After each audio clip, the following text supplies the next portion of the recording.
how proud we all are of what you for every American, this has to be the proudest day of our lives. And for people all over the world, I am sure they too join with us in recognizing what an immense feat this is.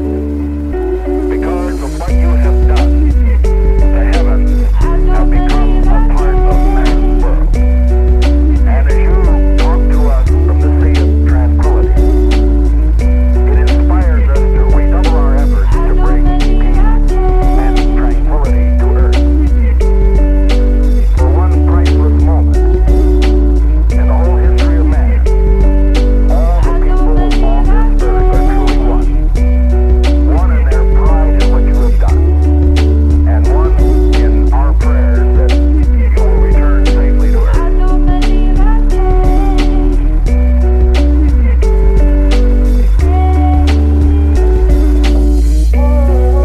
It's a great honor and privilege for us to be here representing not only the United States but and a peace of all nations, and with interest and a curiosity and with the vision for the future. Honor for us to be able to participate here today. And thank you very much, and I look forward, all of us look forward to seeing you on the Hornet on Thursday. Look forward to that very much, sir.